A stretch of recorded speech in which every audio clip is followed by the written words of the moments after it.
Ce processus est crucial pour maintenir la confiance du public et assurer l'efficacité de nos interventions en santé publique.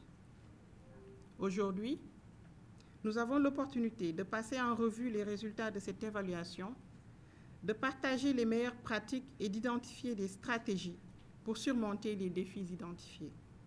Cet atelier n'est pas seulement un moment de réflexion, mais aussi une occasion de renforcer notre collaboration et de nous engager ensemble sur la voie de l'amélioration continue. Je tiens à exprimer notre gratitude au professeur Dieye et à tous ses collaborateurs, ainsi qu'à tous les participants pour leur dévouement et leur engagement envers la qualité. Votre travail, souvent en coulisses, est essentiel pour la santé et le bien-être de nos communautés. Vous êtes les gardiens de la précision et de la fiabilité des diagnostics médicaux, et pour cela, vous méritez notre reconnaissance et notre soutien. Le CDC est fier de soutenir cette initiative et de travailler aux côtés de professionnels aussi dévoués que vous. Nous restons engagés à fournir les ressources, l'expertise et le soutien nécessaires pour vous aider à atteindre les standards de qualité les plus élevés. En conclusion, j'espère que cet atelier sera une source d'inspiration et de motivation pour chacun d'entre nous. Ensemble, nous pouvons surmonter les obstacles, adopter les meilleures pratiques et assurer que nos laboratoires continuent de fournir des résultats fiables et précis pour le bénéfice de tous. Je vous souhaite à tous une journée enrichissante et productive. Je vous remercie de m'avoir écouté. Donc aujourd'hui, comme vous l'avez dit, il s'agit d'un atelier de partage des résultats d'une évaluation externe de la qualité, des analyses en bactériologie et en parasitologie. Ce sont des analyses importantes par rapport à la prise en charge des patients. De quoi il s'agit? Il s'agit d'envoyer des échantillons à différents laboratoires du Sénégal.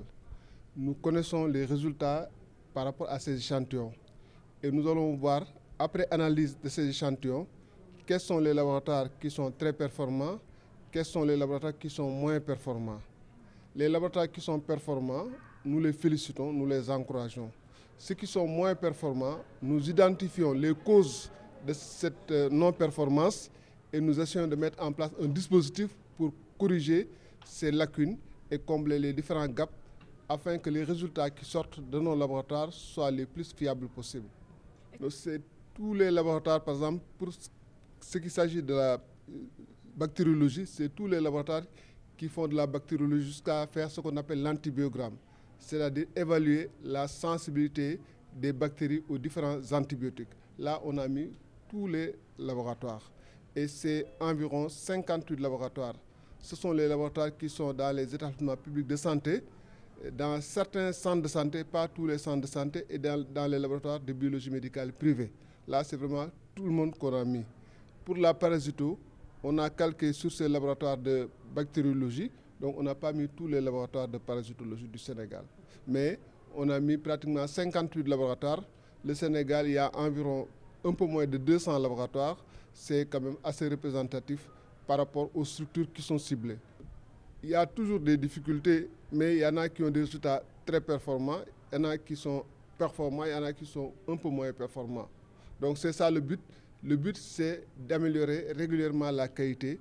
Comme on le dit dans le jargon, il faut s'évaluer pour évoluer. Si on n'évalue pas, on ne peut pas savoir s'il y a des lacunes ou pas. Mais on évalue sur le terrain ce que les gens font, les résultats que les gens rendent. Est-ce que c'est bien, c'est pas bien? Si c'est pas bien, il y a un rapport qui est fait, un rapport individuel pour le responsable du laboratoire, pour le responsable de la structure. Et on discute avec eux par rapport aux causes de la non-performance et nous essayons de voir ensemble comment corriger ces différentes lacunes, si lacunes il y en a. Ce qu'il faut savoir, c'est que les laboratoires font plusieurs types d'analyses. Donc dans cette évaluation, ce n'est pas un seul paramètre. Il y en a qui sont performants sur 2 ou 3 paramètres et qui ne sont pas performants sur 1 ou 2 autres paramètres. Donc c'est ça qui fait que c'est un peu difficile de donner un pourcentage global. Mais ce qu'on sait, c'est qu'il y en a qui sont performants, il y en a qui sont beaucoup moins. Et nous les connaissons. Et le but encore, c'est d'informer les responsables des laboratoires, d'informer les responsables des structures pour qu'eux, ils voient vraiment là où il y a des gaps et que nous voyons ensemble comment corriger ces gaps. On l'avait fait il y a quelques années, on avait également eu des résultats. On voit un peu les progressions par rapport aux résultats que nous avons eus il y a quelques années. On a vu qu'il y a quand même des progressions par rapport à l'amélioration de la qualité. Et nous continuons comme ça. Parce que après chaque évaluation, nous identifions les causes. Et souvent, nous faisons des formations post-EQ, c'est-à-dire des formations qui sont organisées après avoir identifié les différentes lacunes et on renforce les gens par rapport à leur insuffisance. C'est comme ça que cela se passe. Oui, les labos sont au cœur du système de santé. Je l'ai dit dans mon discours, sans laboratoire, il ne peut pas y avoir un système de santé. Pendant la Covid, le Sénégal a eu des difficultés parce que pendant 6 mois, ce n'est que l'Institut Pasteur et l'IRSF qui faisaient les tests Covid. C'est après que des laboratoires publics ont commencé à faire les tests Covid en juillet 2020. Donc ça, nous travaillons pour vraiment qu'à l'avenir, s'il y a des problèmes, qu'on ne revive plus cette situation. On voudrait que d'emblée, lorsqu'il y a une épidémie qui survienne, tous les laboratoires pratiquement soient capables, en tout cas, de faire le diagnostic. Ou du moins que nous ayons les capacités dans chaque région. Nous avons élaboré un programme spécial de développement des laboratoires et dans ce programme, il est prévu un laboratoire d'excellence dans chacune des 14 capitales régionales du Sénégal. Et ça devrait nous permettre, s'il y a une épidémie d'emblée, toutes les régions soient prêtes à faire le diagnostic. Mais au-delà des épidémies, notre préoccupation, ce sont les demandes de tous les jours pour que personne ne quitte une région pour aller à une autre région pour faire des analyses de biologie médicale. Donc aussi bien pour la routine qu'en cas d'épidémie. Donc ça aussi, les évaluations le montrent. Mais au-delà de cette évaluation externe de la qualité, nous avons fait une évaluation exhaustive du système de laboratoire en 2022. Et à l'issue de ça, nous avons élaboré un programme spécial de développement des laboratoires que nous allons bientôt partager. Ça a été validé, ça a été imprimé et on va bientôt faire un partage de ce programme spécial qui devrait nous aider vraiment à avoir un système de laboratoire beaucoup plus robuste que ce que nous avons actuellement.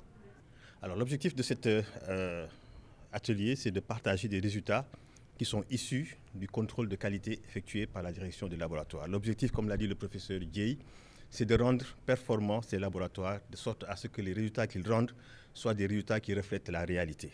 Et ceci donc dans le cadre du processus qualité qui est mis en œuvre dans chaque structure sanitaire, mais également particulièrement dans les laboratoires. C'est dans ce cadre-là que nous avons, en tant que biologistes et spécialistes, effectué avec ma collègue professeur Rugiyatou de la bactériologie, cette analyse situationnelle qui permet d'identifier les gaps qu'on rencontre au niveau des structures hospitalières, mais également au niveau des centres de santé et autres laboratoires privés qui réalisent des analyses de biologie médicale. Alors, il peut arriver effectivement que certains laboratoires puissent se tromper dans le diagnostic d'une pathologie particulière et cela peut entraîner des conséquences. L'objectif, comme je le dis, donc, c'est de pouvoir faire en sorte que cela ne se passe pas et que les résultats qui sont rendus soient des résultats de qualité. Donc, c'est l'objectif de ce travail que nous venons de finaliser et qui est à sa 2e édition parce que nous avons déjà réalisé en 2021 qui avait montré quelques difficultés pour certains laboratoires. Nous les avons accompagnés dans le cadre d'une formation post-évaluation qui s'est déroulée pendant 1 semaine. Et cette évaluation a permis de relever le niveau et la qualité au niveau de ces laboratoires. Et nous l'avons senti lorsque nous avons effectué cette nouvelle évaluation. Et nous avons vu qu'il y a un bond qualitatif non négligeable au niveau des structures sanitaires qui ont été évaluées. Globalement, on peut dire que le niveau est bon au niveau de notre laboratoire, mais comme vous le savez, la perfection n'existe pas dans ce monde.